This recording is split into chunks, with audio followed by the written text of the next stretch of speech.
Good morning and welcome to the January 21st, 2021 meeting of the Education Finance Committee of the Minnesota House of Representatives.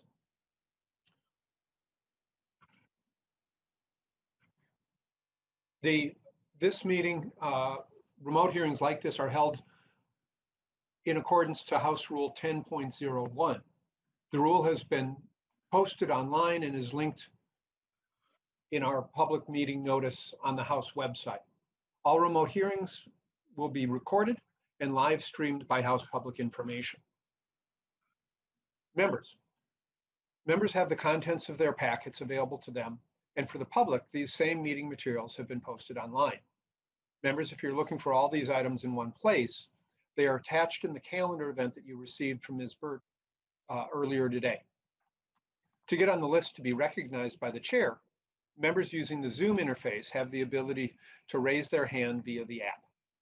Ms. Burt will place your name on the list to be recognized. If a member is on the phone and doesn't have access to the raise your hand feature, please email Ms. Burt and she will put your question in the queue. This is the digital equivalent of getting the attention of the chair or the committee administrator. An email from your House account with the subject line, "Please recognize," is all that is required if you're asking for recognition, from your phone. Ms. Sunderland, would you please call the roll? Chair Dabney. Present. Vice Chair Sandstead. Present. Representative Kresha. Present. Representative Bennett. Present. Representative Daniels. Present. Representative Damath. Present. Representative Drazkowski. Present. Representative Erickson. Present. Representative Feist. Present. Representative Jordan. Present. Representative Marquardt. Present. Representative Mueller. Present. Representative Richardson. Present. Representative Thompson.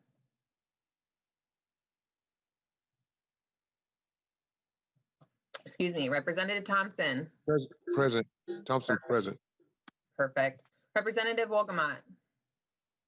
Present. Representative Zhang. Present. Representative Youakim. Present. That is the roll, and we do have a quorum. Thank you very much, Ms. Sunderland.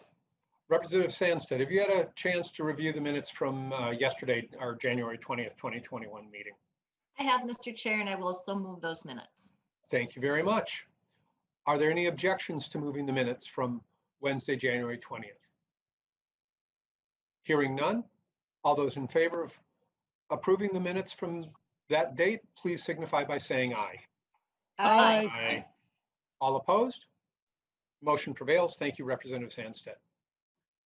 Today, we will be concluding with our overview presentations from state agencies, and we'll be hearing from the Minnesota Department of Education Finance team about COVID relief federal funding allocations to Minnesota. Please, members, feel free to ask questions once the agency has concluded their presentation. I will hand it over to the experts. Whoever would like to start, please state your name for the record and proceed with your testimony. Thank you for coming to the committee today. Good morning, Chair Daphne and members. My name is Denise Anderson, and I am the Chief Financial Officer at the Department of Education. And first of all, I would like to say thank you for inviting us here today to provide you with an update on the federal funds. We're excited to be here today. So today we're going to walk through quite a bit of detail around the federal funding. First of all, in the round one funds, those were the funds that were passed last March 2020. We'll provide you an update on the spending and timelines. And then for round two, some detail about the uses of the funds, allocations and timelines related to round two as well. Before I turn it over to Andre Prahl, our financial director, to present the details to you, I wanted to just provide you with a quick note and let you know that the schools have been working really hard to fully utilize the funding that they are receiving. As you'll see in the next couple of slides, that all but $17,000 of the $244.8 million of the CRF funding was spent. These funds initially had a spending, had a date of December 30th of 2020 in order to have those funds spent. So they did a great job making sure they utilized that funding. Because of that and the tight time frame for using the CRF funds, some of the spending in the other areas, in the gear and ESSER areas, may be less than what you were anticipating. Those funds from round one are available for the state to use, that the schools to use until September 30th of 2022. So they have some time to make sure that they fully utilize the funding that they're getting. So with that, I would like to turn it over to Andre Prahl. And thank you very much for having us here today. Thank you for coming, Ms. Anderson. Ms. Prahl, welcome to the committee. Please state your name for the record and proceed with your testimony. Thank you, Chair Dabney. My name is Andre Prahl, and I'm the Agency Finance Director at the Minnesota Department of Education. Thank you for having us. Like Denise said, I'm going to provide an overview of how the round one, we're calling them round one or ESSER one funds have been spent and gear funds have been spent. And then I'll go into the allocations of the round two or the ESSER and gear two funds and how they and our plans for those as we know them at this point. So this first slide is showing you all of the allocations that the Minnesota Department or Minnesota that came to Minnesota this year. So Denise was talking a little bit about the CRF funds. Those were the funds that came to the state, but the governor's office distributed. This was a grant that the Department of Education worked in conjunction with the Department of Health with to apply to the state, get those funds to the schools to support operational activities such as cleaning supplies, PPE, anything that was related to getting our children back into the schools. So as Denise said, this money was spent. We've also got the Governor's Emergency Relief Fund, GEAR money. Last time around, Minnesota received 38 million of that. Elementary and secondary ESSER money, we received 140 million. We also received some other grants. There were child grants to states that kind of came in at the last minute. We weren't really expecting them, the 160 million for child nutrition grants. Library grants was 509,000. And then although this money doesn't come directly to us, it goes to the Head Start entities. Head Start did receive over $10 million. In terms of the coronavirus relief funds, CRF, this 244 million was for, like I mentioned, operational costs, cleaning, PPE, transportation costs. It also was meant to support student, family, and educator needs. So in this area, there were things like tutoring, school-age care for essential workers, professional development, digital navigators, and they could also use these funds for technology. This slide shows an update of where we are, and as Denise mentioned, we did have 244.5 million that went to the schools. All but 17,000 of that was spent and accounted for and reported to the feds, so we're done managing that. 90 million of it was spent on operational costs. 11 million, a little over 11 million was on school-aged care costs, and then 142, the majority of it was spent on student family support staff needs. We did have 300,000 for administration. We used that for administering the grants. There, we have some the application costs, and also there were some contracts out for some digital navigator work to help the schools. So this slide shows the GEAR and ESSER money that came to Minnesota. As you probably recall, the GEAR money that's a governor's pot, but we worked with them to determine that the first need was going to be technology. Use was going to be technology. The second use was going to be summer school. And then we also had $5 million for wraparound services to the 0 to 8 age group. The ESSER money, we had 140 million. And if you will remember, 90% of that money was the allocation of which was prescribed in law. And Department of Education or none of the states had any control over how that money went out. It went out based on the title allocations that the schools received that school year. So based on what they received in title, we use the same allocation to get this 90% out to the schools. There was a 9.5% that we had more discretion over. We first allocated those funds to the schools that didn't get title money. And then after that, we allocated it to supplement the GEAR priorities like mental health supports and the historically underserved populations. So here's an update on our GEAR money. Like I mentioned, all of the GEAR money is out. So the schools know their allocations. The process is for them to fill out an application to tell us how they're going to spend it. We approve those, make sure they're eligible uses, and then they can start submitting reimbursement requests for those funds. The schools have spent approximately 11% of their GEAR funds. And then I know everybody's interested in this, and unfortunately I can't give a really good answer, but we won't have exact details on how they officially spent the money until the end of the year when they report to UFARS. But what I can tell you is that the schools who had their budgets approved have chosen to spend their money in these categories. So the first one is mental health supports. They've chosen 64 million. Summer school is about $1 million. Technology is 13.7 million. And then other activities, which might be transportation or childcare services for emergency, is 432,000. Again, Denise pointed out in the beginning of the presentation that this is lower than some might expect to see, but again, they were really focusing their efforts on spending down that $244 million that had to be spent by the end of December. Then there was the grants for $5 million for other entities. That's how it's described in law. They've spent 13% of it, but the contracts went out a little bit later. That's because these were awarded in 2 different grant opportunities. Half of that was awarded to the regional entities outstate so that they could work with the entities in their areas to get grants out. And then half was a competitive grant program within our area. So those grants, they haven't had a lot of time to spend on those yet. The last 3 million we held back from our original allocation because we were anticipating unanticipated technology needs for the schools. So we're still figuring that piece out. In terms of the ESSER 1 funds, again, all these funds are out to the schools.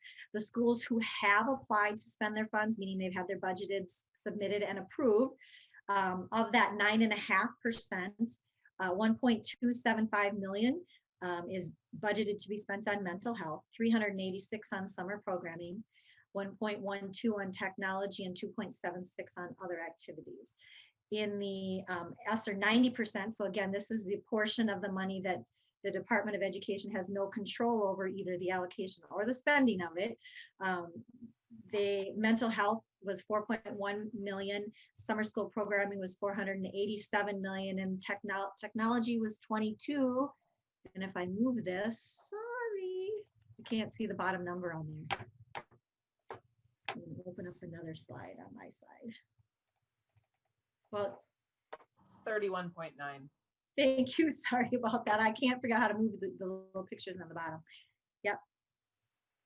Next slide. And then there's these child nutrition grants to states. So the federal government gave us the authority to reimburse schools at the summer school rate, which is higher than the regular school rate. And they also were allowing us to reimburse the schools for all meals, not just the free and reduced priced eligible meals. So that 160 million was to help us cover those costs. All of those funds were spent by October 27th. Meaning they were out the door and accounted for, but they were for meals that were provided by the end of September. Then there were library services grants to state. $509,000 was essentially for technology grants. We awarded 7 grants for the purpose of expanding internet. I know they purchased hotspots in some areas where they didn't have broadband or access to the internet. They went to the public libraries. It couldn't go directly to the schools. By law, it has to go to the libraries, but the libraries could work in conjunction with the schools. To date, $223,000 has been spent. Again, contracts went out late. It was a process to get the contracts out. But these grants they have through September 30th of 21, which is a year less than the ESSER and GEAR money, which is September 30th of 22. Then the Head Start and Early Head Start grants, again, these didn't come to the Department of Education, but that 10.39 million was awarded to 45 Head Start entities across the state. I don't have an update from them on how much has actually been spent, but I know it's all been awarded. So again, I've kind of touched on these. The ESSER and Gear 1 funds can be drawn back to March 13th and can be spent through September 30th of 2022. And applications, we need to remind schools about this, must be completed by May 1st of 2021. So remember, I was talking about the budgeted expenditures, how the schools chose to budget their money. They have to have that application in by the May 1st of 21. And then the ESSER 2 funds can be spent through September 30th of 2023. So here's round 2, or ESSER 2, Gear 2 money. We did get our allocations. ESSER 2, we received $588 million. The Gear relief money was $61 million.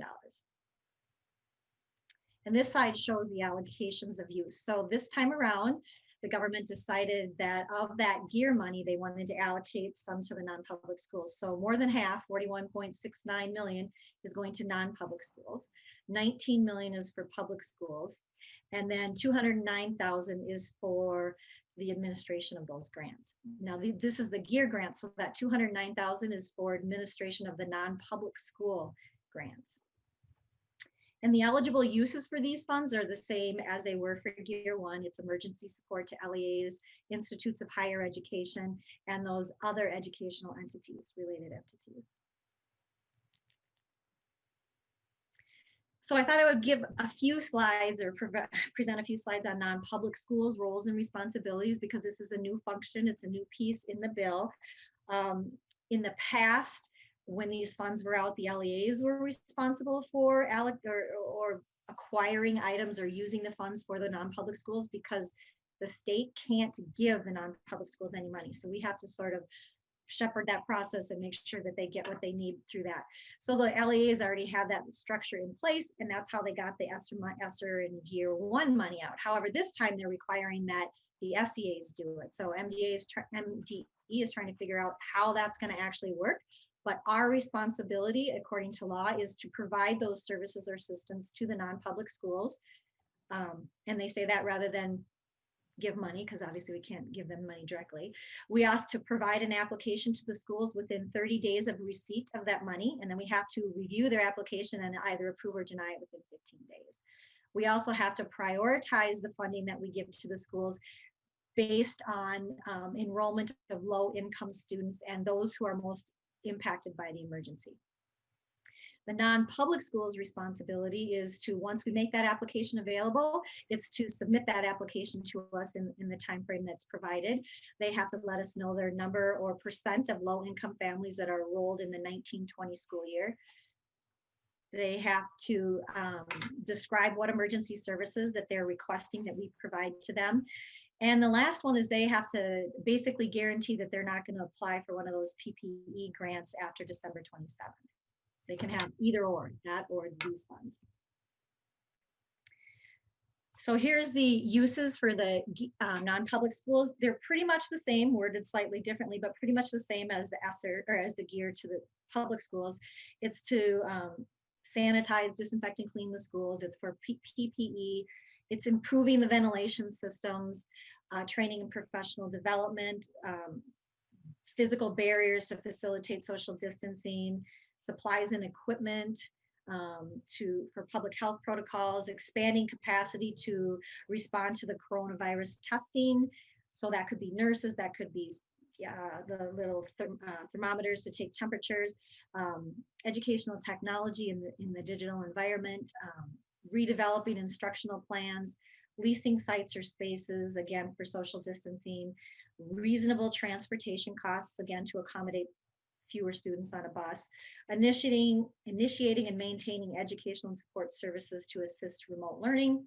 And then the last one is just reimbursing pretty much anything that the school feels is needed related to the coronavirus.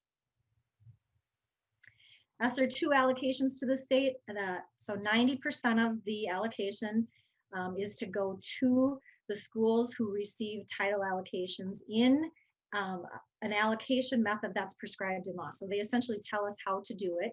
So we allocate 90% of that, which is $529,000, and that'll go to all the LEAs who receive Title I allocations. Now, there are some schools and charter schools and co-ops, intermediates that do not receive Title I allocations. And so they will not be included in that 90%. This 9.5%, we have a little more flexibility over. These are the ESSER grants. We receive $55.8 million there. And then there's an amount for administration as well. So I have this slide up here. I'm not going to go through it though a lot, but just to point out that the ESSER 1, the ESSER 2 uses are pretty much the same as the ESSER 1 uses. So you saw this slide before. It's PPE, operational costs, equipment, things like that. So it's the same. And then they've added 3 on the next slide. I'll show you those. So they did add 3 new eligible uses. Most of these would have been considered eligible uses under ESSER 1 anyway, but they called them out separately in the law. So the first one, which is new, addressing academic support among students. So this includes us figuring out how to reliably assess learning loss in the schools. And then there's a requirement in there for the state to show the federal government how we've been using these funds to measure and address learning loss. They also called out school facility repairs and improvements and inspection testing like HVAC systems or air purifying systems, those kinds of things. And that's it. Do you have any questions? I imagine we will. Thank you very much.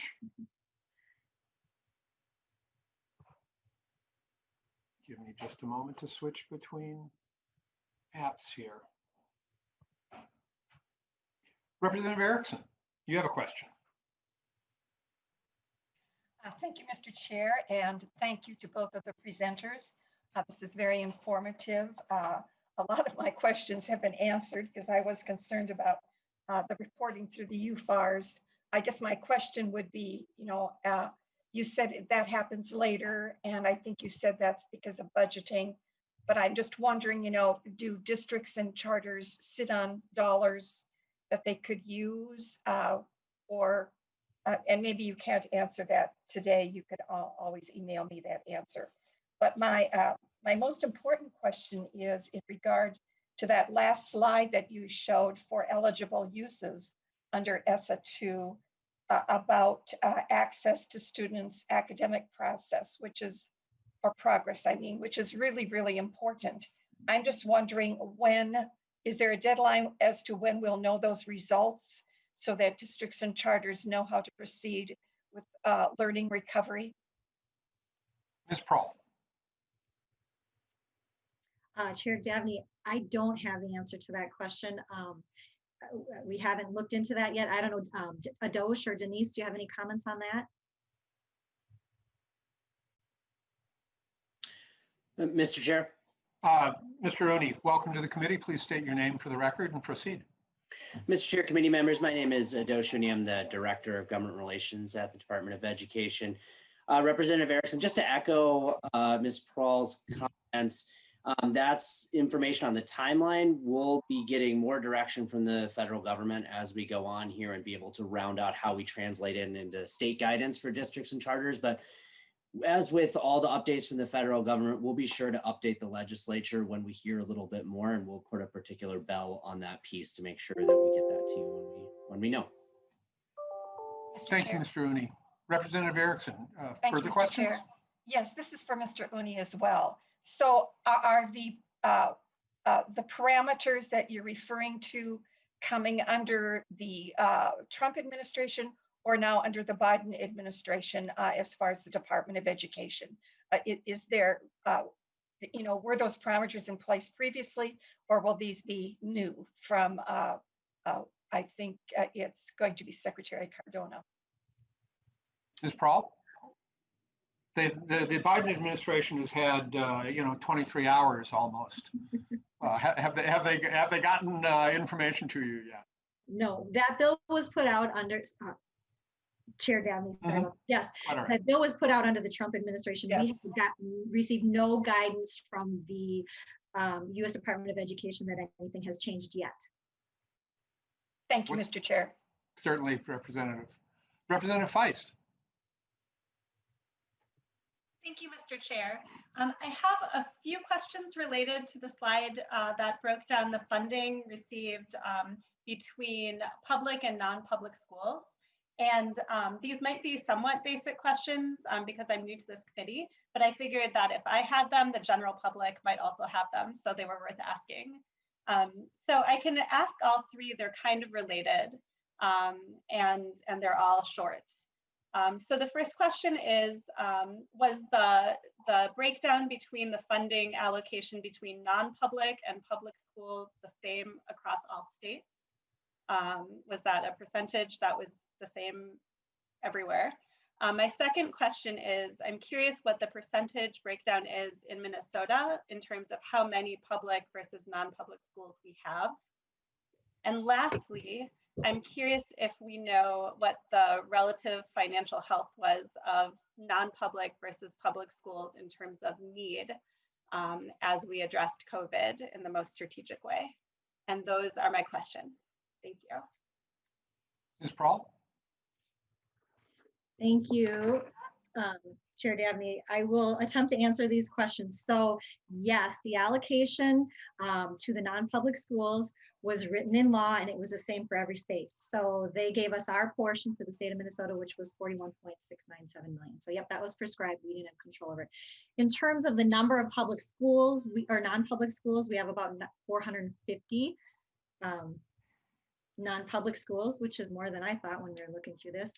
And I think the public schools, oh geez, Denise, is it 500 and I'm gonna add these up really quick unless somebody can, I think it's like 500 and, let me see, sorry about that. Mr. Chair.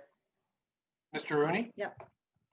Ado Shuni, Department of Education. I can provide a little bit of an assist here. It's the last I checked, it was around 536 combined between charter schools and district schools, and districts. Thank you. Thank you. And then your last question, I was going to ask if you could repeat that so I could understand a little more clearly what you're looking for. Yep. Representative Feist? Yep, thank you, Mr. Chair. My last question was, do we know, generally speaking, what the financial health of the public versus non-public schools are in terms of the level of need in terms of addressing COVID? Ms. Prahl? Chair Dabney, no, we don't have that information. I know that what we're required to do according to law is put out an application that asks for data back from the schools to talk about their need, how they plan on spending, what their need is and how they want to spend the money and their level of low income students. And we will have to base our allocation on that. But I see Denise Anderson, did you want to add anything to that? Ms. Anderson? Chair Dabney, members, I just wanted to add that non-public schools are not required to report data to the Department of Education, so we don't have that information on hand. But as Andre mentioned, we'll be putting out a survey as a part of the application process. Thank you.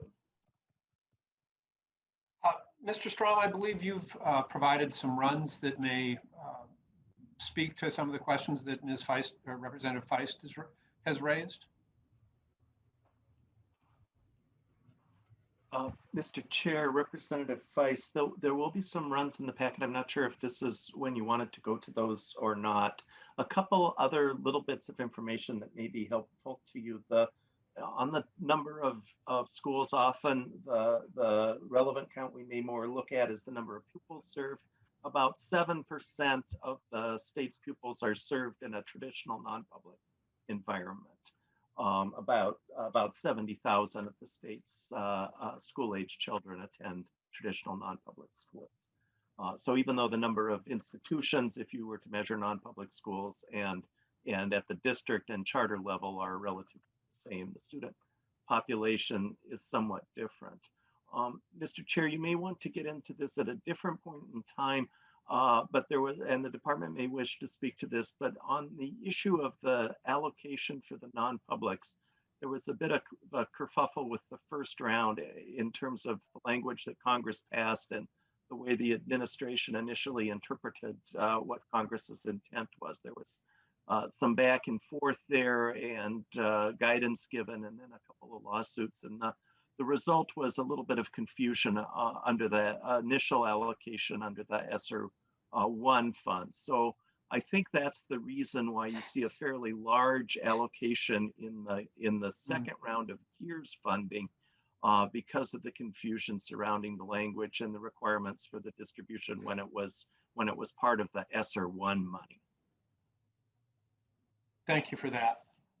Representative Jordan, or does the department wish to comment any further on that, the kerfluffle? Chair Dabney, only to concur. That's right. Under ESSER, they did that whole equitable share piece. There were a lot of lawsuits and conversation back and forth. So I agree, that's probably right. It was quite the event. Thank you.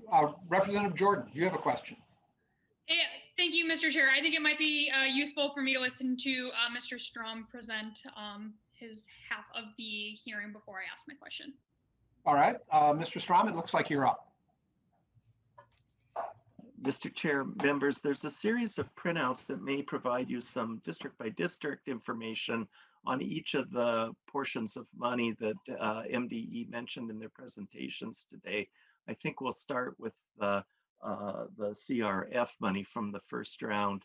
I think it's really important as we're talking about this to point out the administrative burden that, in a good way, no doubt, but the administrative burden that's happened to the Department of Education and the work they've needed to do. Essentially, even though these formulas that the governor has put together or this federal law required are like aid style formulas, aid payment style formulas, these really are all operating as grant programs. So there's requirements for districts to apply, there's reallocation procedure if districts don't apply and money's left. So there's a whole variety of ways that even though these look like a simple allocation of funds, they put a very significant strain on MDE in terms of the administrative work. At the MDE website, they've got a section devoted to the COVID funding, and they've got some PDFs there that are helpful to folks. And we've reworked those for this committee and put some additional data on them so that there may be some a little more context for members as we examine the funding. So if you'd like to go to the CRF printout first, we'll put that up on the screen and very quickly walk through the columns there.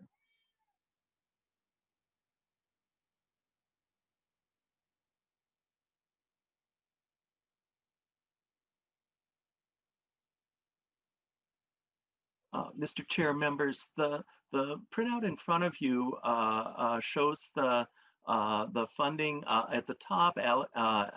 There's the state totals for the first round of the CRF money from that was the money that had to be used by December 31st. So this is the amounts that MDE was charged with making sure got out the door and spent right away.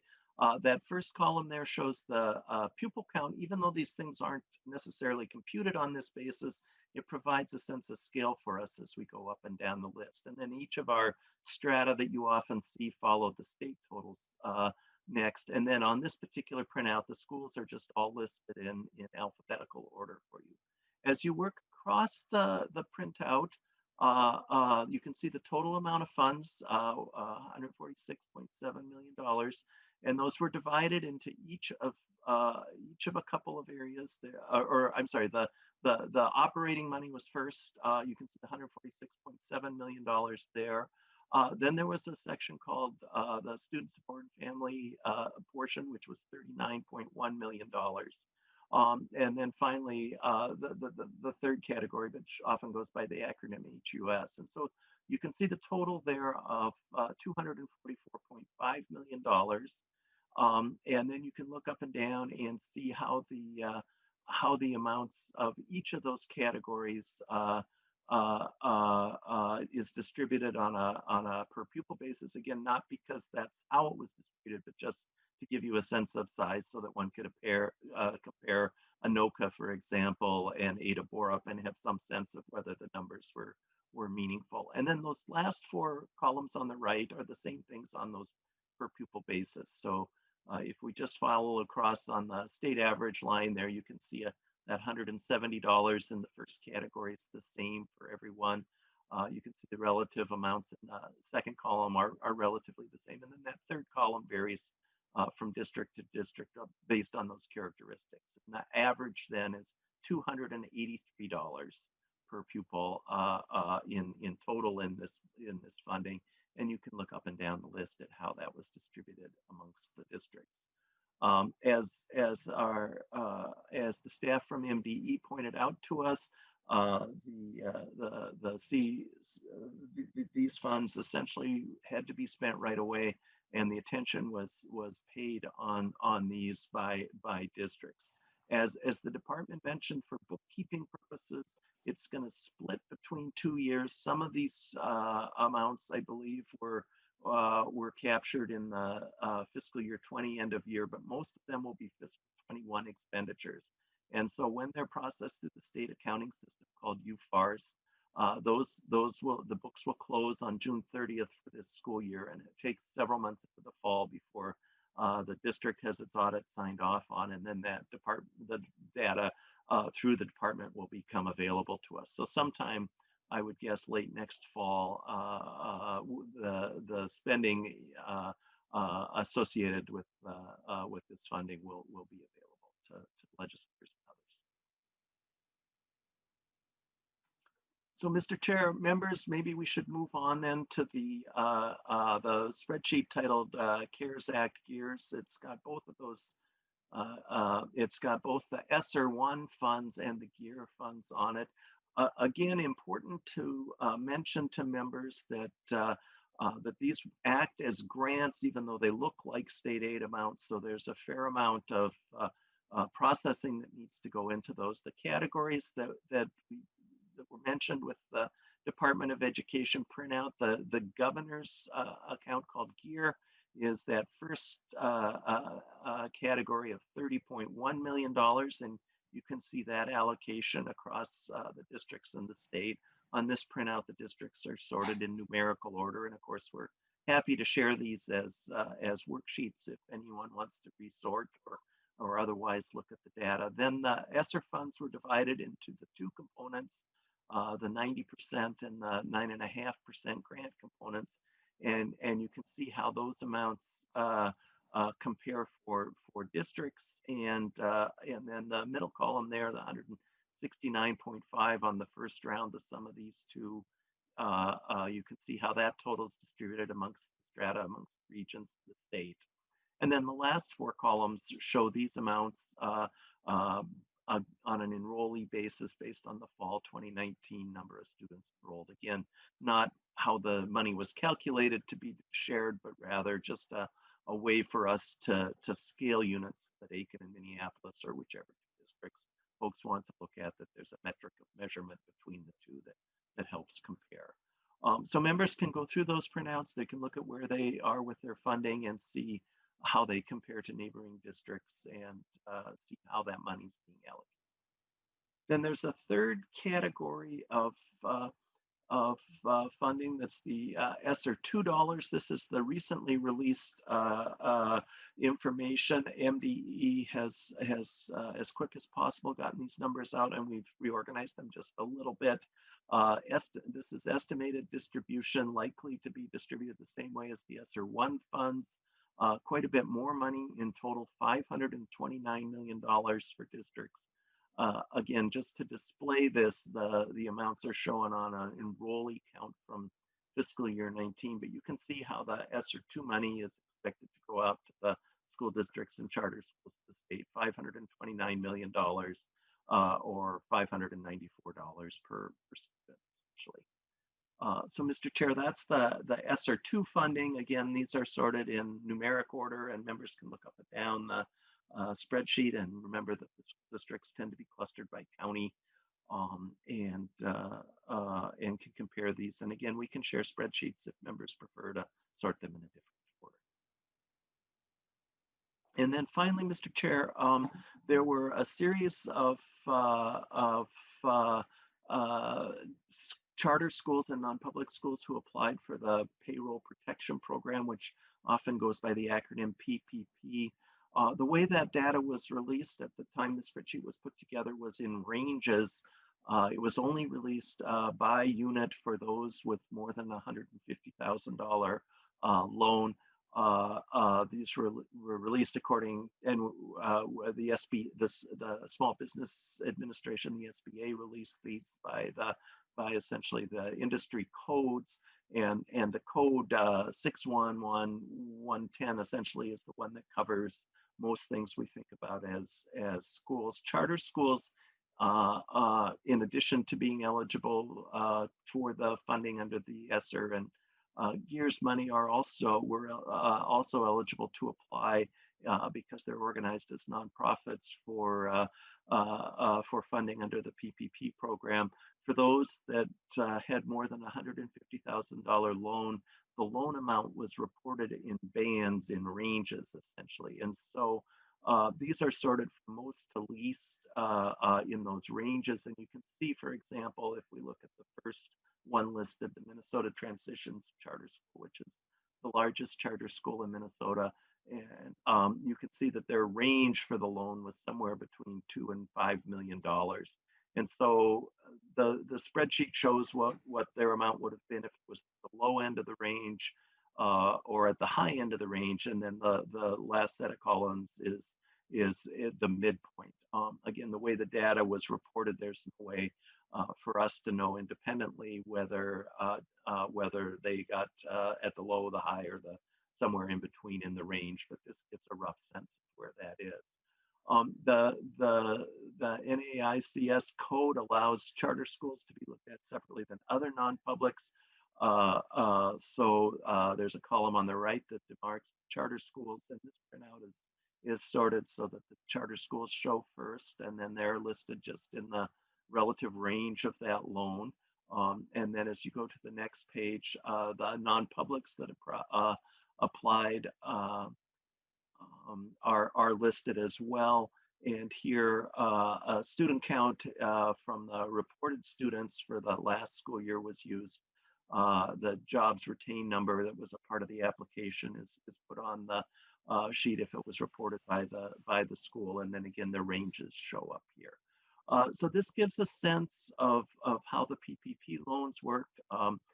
As I said, the way the data was released to us, there was only a listing for those with loans of more than $150,000, and it was listed by range. So a school may be toward the low end or the high end of that range. And this is a way for folks to look at the PPP numbers. And as the department mentioned, under this last round now of funding, a significant portion of the GEARS money is for the non-public schools, but that also disqualifies them from the next round of PPP funding.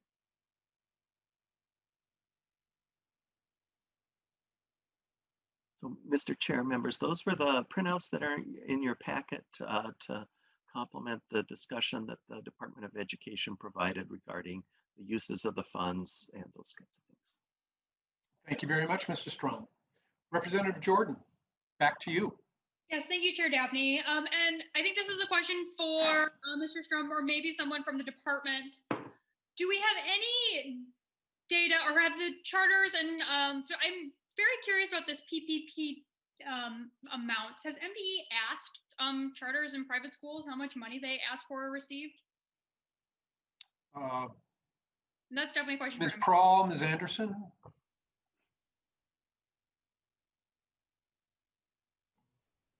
Chair Dabney, this is Denise Anderson. That was not a program that was managed by the Minnesota Department of Education. It was managed, I believe, through, was it economic deed, maybe? The PPP loan program was run through the Small Business Administration. So, Mr. Chair. Representative Jordan.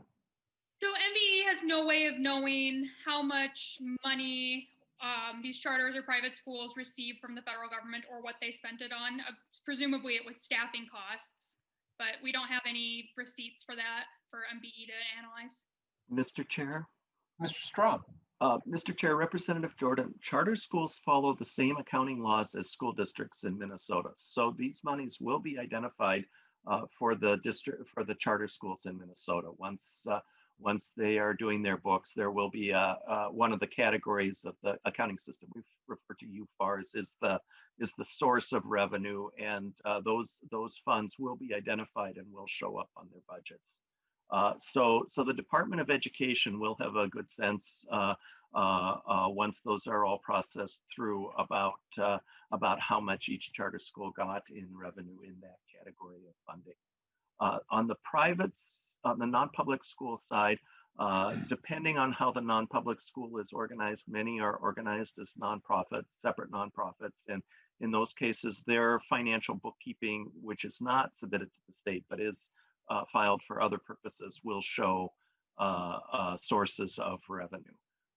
So there will be some ways to see that in the future for the non-publics, but for the charters, they're treated just like a school district in terms of their accounting, and they've got to account for that money. Mr. Strom, the private schools filing that are structured as independent nonprofits, am I remembering correctly that they would file some financial data with the Attorney General's office? And if I'm right on that, is that public data? Mr. Chair, I'm the wrong one to ask about what's public and what's not, but generally those reports for the nonprofits are filed with the AGs, and those are available for all to see. So if you go to the AG's website, you can look at the forms that nonprofits in Minnesota file. I think one of the accounting issues that may be harder is if there are joint oversight of the schools by another organization, that it may be harder to identify, particularly if the organization got a PPP for a variety of purposes. It may be hard to separate out just the schools portion of that. But I'm getting out of my area of expertise here, so I don't want to steer people wrong. Thank you, Mr. Strom. Representative Jordan. Yes, perhaps maybe Mr. Strom, this would be a better question then. So what funds would a charter school use to fund staffing, and how were those funds impacted by the coronavirus? Mr. Strom. Mr. Chair, Representative Jordan, the Charter Schools Act, just like districts, essentially, in terms of their spending, their spending is going to be on the same categories of activities as a district. They're going to be spent on staff costs and on maintenance costs, administration costs, all those kinds of things. And as I said, the UFARS system is both the revenue and spending side. So we'll see the revenue coming in on UFARS for each of the charter schools. And then on the spending side, in just the same way that one sees school district spending, one will see the spending that the charter school does by each of the categories. And then, Representative Jordan. Thank you, Mr. Chair, and thank you for your indulgence. I'm still trying to figure this out. Did any traditional public school district receive a PPP loan from the federal government to help with staffing costs? Mr. Chair, Mr. Strom, Representative Jordan, it was not available to a a traditional municipal style public organization like a school district.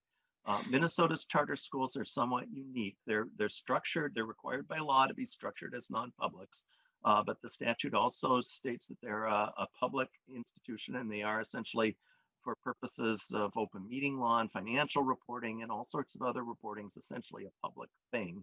But because they're structured as a nonprofit, they were eligible to receive a PPP. Representative Jordan, any last question? No, so just so I'm understanding correctly, charter schools were eligible for PPP loans, but a charter school in Minneapolis, in the city of Minneapolis, was eligible for a PPP loan, but Minneapolis Public Schools was not. Mr. Strom? Mr. Chair, that's right, yes. Okay. Representative Jordan, any closing comment? No, I find that to be interesting, and I say that as a Minnesotan, an interesting fact. And I would appreciate more information as to why that is and why this funding stream was, and why these charter schools, which charter schools, identify as public schools, why they were eligible for this funding, but Minneapolis Public Schools or any other public school district in the state was not. And I'm hoping that's something we can get more information about in the future. So thank you, Mr. Chair, and thank you, Mr. Strom, for all these great answers. Representative Krisha. Thank you, Mr. Chair. And Mr. Strom, appreciate to the testifier and to Mr. Strom having the conversation about the whole field of all the education that we talk about. Could you also make sure that, and just let us know how the Native American schools are captured as well? I don't want to leave them out of this conversation, and which side do they fall on this as we look at this? Mr. Strom, regarding the tribal schools? Mr. Chair, committee members, there are 4 tribal contract schools in Minnesota, and it's probably best for the Department of Education to speak to this, but these 4 schools are essentially under the Bureau of Indian Education. There are some formulas in our school funding formula. There's a tribal contract aid formula. So there are aid payments to these schools, and there are some state rules that these schools abide and follow. But generally speaking, these 4 schools are under the BIE. There are, I believe they show up on a couple of these printouts. I'll look through their numbers, by the way, are in the 1000s. So those of you that are quicker getting back to the printout, if you look in the 1000s, you'll see the 4 tribal contracts. Perhaps MDE could speak to the various ways that the 4 tribal contract schools were treated under each of these programs. Ms. Anderson, is that one for you? I can answer it, Chair. Oh, please do. Okay, so the tribal schools, yes, are treated differently. They receive their funds, their ESSER money from the Bureau of Indian Education directly. So we did not include them in any of that. However, we did include them in the CRF in the same manner that we include with the CRF funds, in the same manner we included all the other schools. So the only place they were treated differently was in the ESSER funds that were allocated based on that 90%. Thank you very much. Representative Krisha? Any follow-up? Thank you for that. No, just a quick follow-up, but just so we're clear, they do also receive public funds from the state of Minnesota. Is that correct? Ms. Yes, but Ms. Anderson, do Mr. you Chair, want to yes. say yes? Yes. All right. And we all agree it's a good thing. Thank you, Representative Krisha. Representative Marquardt, you have a question. Thank you very much, Mr. Chair. I'd like to go back to those district runs on ESSER 1 funding and ESSER 2 funding. And where ESSER 1 funding, it looked like the per student, per pupil funding was almost the same. And yet when you get to the ESSER 2 funding, I was looking at 2 school districts in the district I represent. They're only 20 miles apart, appear to have the same demographics and almost the same size. But one's getting about 3 times more per pupil than the other district. So what is the formula difference between the ESSER 2 funds versus the ESSER 1 funds? What would cause that difference? Ms. Prawl, Ms. Anderson? Chair Dabney, I can take that one.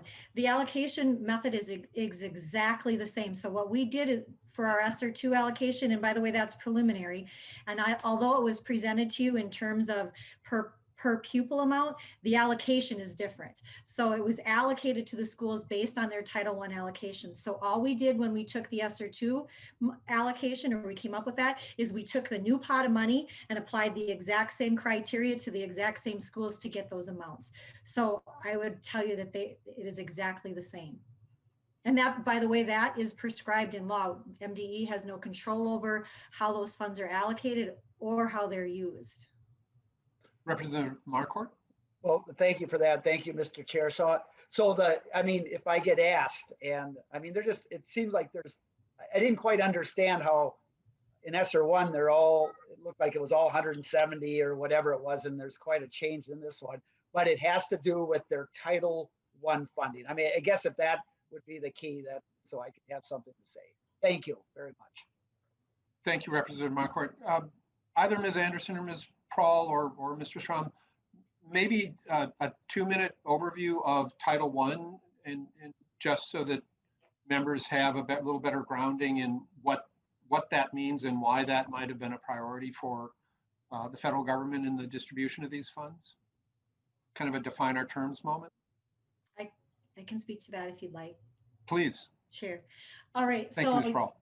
the Title I allocation, and I did just try to get this in plain language from our title people. So I'm going to read from an email that I just received, but it's based on geographical school district population poverty estimates from the US Census Bureau, and are based on a statistical model that incorporates these things. So they look at the Census Bureau, they look at administrative records taken from federal income tax returns. It looks at supplemental nutrition assistance programs. It looks at the most recent census and recent updates to population estimates, data on supplemental security income recipients, and lastly, economic data from the Bureau of Economic Analysis. So I know the formula is complicated, and I tend to usually say it's based on free and reduced price lunch, but it's more than that. It's all these pieces. So it's as opposed to, for instance, our compensatory education funding that is solely based on free and reduced price lunch numbers. This is a more multi-factor measure of poverty in the geography of the school district. Correct. Thank you very much. Chair Dabney, Yes, I'm sorry. this is Denise. Oh, yes. Please proceed. Thank you. I just wanted to clarify also that the data that you have in front of you, the ESSER 2 is only the 90% portion of the ESSER funds for round 2. It doesn't include the additional 9.5% that will be going out in grants. So I wasn't sure if there was an apples to apples comparison there, but I just wanted to make that clear. It's only the 90% portion. Thank you. Thank you very much, Ms. Anderson. Any last questions from members?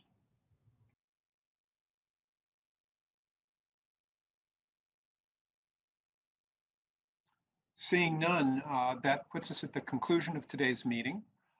Ms. Anderson, Ms. Prohl, thank you very much for coming in today and presenting on these issues to the committee. Mr. Strom, thank you for the runs and for your presentation as well. Members, we will be meeting all 3 days next week again. I appreciate your time and attention to these issues, and we will see you next week. Enjoy the weekend. Good day.